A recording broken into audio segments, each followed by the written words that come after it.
Bonjour à tous, je vais vous montrer comment utiliser Mecha-Chrono. Sur la page d'accueil, vous cliquez sur ce bouton pour ouvrir votre vidéo. Sur tablette, ça vous donne la possibilité de faire un film, mais sous Android, ça fonctionne mieux dans Chrome que dans Firefox.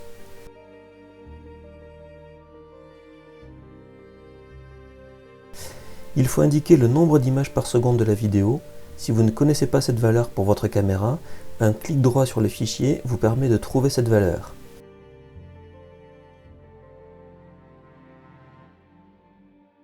Si vous indiquez une mauvaise valeur, ce n'est pas très grave, mais votre navigateur fera des interpolations entre deux images et ce sera moins précis.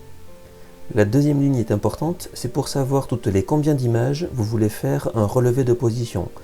Vous pouvez demander chaque image en mettant la valeur 1. Ici je garde 10 car c'est adapté à ce mouvement. Vous pouvez faire la lecture,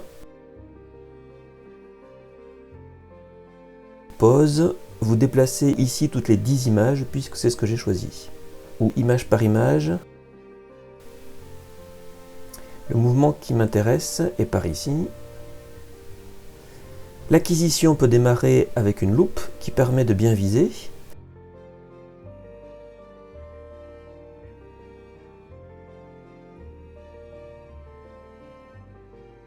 Sur tablette, on peut la décaler. Malheureusement, la loupe ne fonctionne pas pour l'instant sur iPad.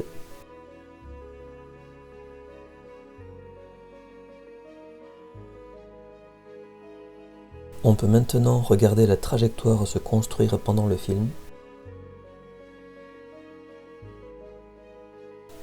Ensuite, il faut définir une référence de longueur. J'ai une barre ici qui mesure 1 mètre.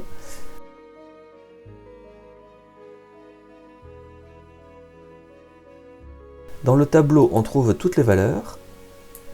Ici, le temps, les coordonnées, vitesse, accélération. On peut bien sûr personnaliser ce tableau, on verra ça tout à l'heure. On peut l'exporter par le presse-papier ou par fichier CSV ou XLSX pour Excel. On peut voir les courbes.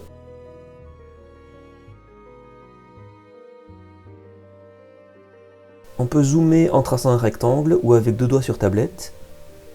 On peut dézoomer en cliquant sous les axes ou avec ce bouton. On peut exporter les courbes.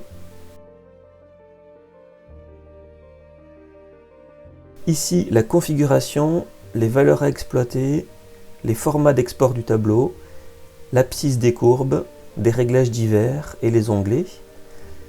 Donc, imaginons que l'on veuille faire une activité en Python qui exploite les coordonnées. On ne veut conserver que le tableau de mesure.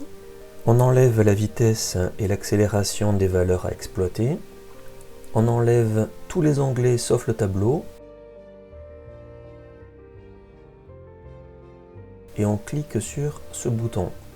On voit ici l'adresse à communiquer aux élèves, soit avec l'URL, soit par QR code. Et on obtient une version de Mecha-Chrono avec uniquement ces deux onglets. Et dans le tableau, on aura seulement le temps et les coordonnées. On pourra faire un export en CSV et l'importer dans un programme en Python. On peut aussi exporter dans le presse-papier les variables en Python de toutes les valeurs. On peut travailler en plein écran si on le souhaite avec ce bouton et une aide qui correspond à l'onglet en cours. Voilà, j'espère que cette petite présentation vous aura plu. N'oubliez pas que ce n'est qu'une version bêta, il doit y avoir encore des bugs à corriger. Merci de ne pas communiquer l'adresse de Mecha-Chrono pour l'instant. À bientôt.